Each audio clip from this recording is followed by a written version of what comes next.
ಕರ್ತನ ಅತಿ ಪರಿಶುದ್ಧವಾದ ನಾಮವು ಮಹಿಮೆ ಪಡಲಿ. ಕಳೆದ 11 ತಿಂಗಳು ಅದ್ಭುತಕರವಾಗಿ ನಮ್ಮನ್ನ ದೇವರು ನಡೆಸಿದರು. ಅನೇಕ ಅಪಘಾತಗಳಿಂದ, ಕಷ್ಟಗಳಿಂದ, ದುಃಖದಿಂದ ನಮ್ಮನ್ನು ಬಿಡಿಸಿದರು. ಅನೇಕ ಸಾಕ್ಷಿಗಳಿದೆ ನಮಗೆ ಹೇಳುವುದಕ್ಕಾಗಿ. ಅದೆಲ್ಲದಕ್ಕಾಗಿ ದೇವರಿಗೆ ಸ್ತೋತ್ರವನ್ನ ಮಾಡ್ತಾ, ಈ ಡಿಸೆಂಬರ್ ತಿಂಗಳು ನಮಗಾಗಿ ಕರ್ತನು ಶ್ರೇಷ್ಠ ಕಾರ್ಯಗಳನ್ನ ಇಟ್ಟಿದ್ದಾನೆಂಬುದಾಗಿರುವಂತ ನಂಬಿಕೆಯಿಂದ ದೇವರ ಕಡೆಗೆ ನಾವು ನೋಡೋಣ.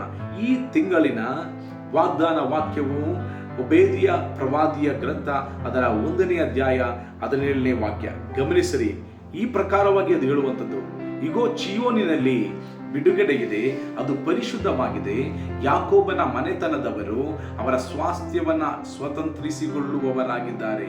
ಪ್ರಿಯರೇ, 3 ಕಾರ್ಯವನ್ನ ಕರ್ತನು ನಮ್ಮ ಜೀವಿತದಲ್ಲಿ ಈ ತಿಂಗಳಲ್ಲಿ ಮಾಡ್ತಾನೆ. 1, ನಮ್ಮ ಜೀವಿತದಲ್ಲಿ ಬಿಡುಗಡೆಯನ್ನ ಕೊಡುವವನಾಗಿದ್ದಾನೆ. ಕಳೆದ 11 ತಿಂಗಳು ನಾವು ಪ್ರಾರ್ಥನೆ ಮಾಡುತ್ತಿದ್ದೇವೆ, ದೇವರಲ್ಲಿ ಕಾಯುತ್ತಿದ್ದೇವೆ ನಮ್ಮ ಬಿಡುಗಡೆಗಾಗಿ. ಆದರೆ ಈ ತಿಂಗಳು ಕರ್ತನಲ್ಲಿ ಪ್ರವಾದಿಸುತ್ತಿದ್ದೇನೆ, ನಿಮ್ಮ ಜೀವಿತದಲ್ಲಿ ಬಿಡುಗಡೆಯನ್ನ ಅನುಭವಿಸುವುದಕ್ಕೆ ಸಾಧ್ಯ.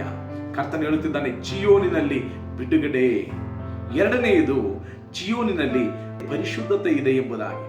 ಕಳೆದ 11 ತಿಂಗಳು, ಕಳೆದ ವರ್ಷಗಳು ನಮ್ಮ ಜೀವಿತದಲ್ಲಿ ದೇವರು ಆಗ್ರಹಿಸಿದ ಮಟ್ಟಿಗೆ ಆತನಲ್ಲಿ ಪರಿಶುದ್ಧತೆಯಲ್ಲಿ ನಡೆಯುವುದಕ್ಕೆ ನಮಗೆ ಅಸಾಧ್ಯವಾಗಿರುವುದಾದರೆ, ಬಿದ್ದಿರುವುದಾಗಿದ್ದರೆ, ನಾವು ನಿರಾಸೆಯಲ್ಲಾಗಿರುವುದಾದರೆ, ದೇವರು ನಮಗೆ ವಾಗ್ದಾನವನ್ನ ಮಾಡುತ್ತಿದ್ದಾನೆ.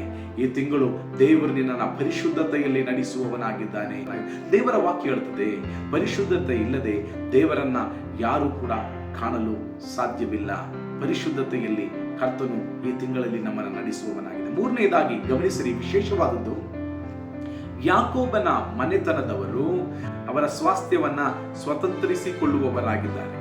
ನಿಮ್ಮ ಜೀವನದಲ್ಲಿ ದೇವರು ಕೊಟ್ಟಿರುವ ಸ್ವಾಸ್ಥ್ಯವನ್ನ ನೀವು ಸ್ವತಂತ್ರಿಸಿಕೊಳ್ಳುವವರಾಗಿದ್ದೀರಿ. ಅದು ನಿಮ್ಮದು. ಯಾವ ವೈರಿ ಕೂಡ ಅದನ್ನು ನಾಶ ಮಾಡುವುದಕ್ಕಾಗಿ, ನಿಮ್ಮಿಂದ ಕಿತ್ತುಕೊಳ್ಳುವುದಕ್ಕಾಗಿ ದೇವರು ಅದನ್ನು ಅನುಮತಿಸುವುದಿಲ್ಲ.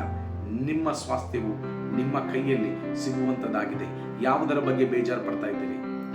ದೇವರು ನಿಮ್ಮ ವಿಷಯಗಳಿಗಾಗಿ ಯುದ್ಧ ಮಾಡುವವನಾಗಿದ್ದಾನೆ.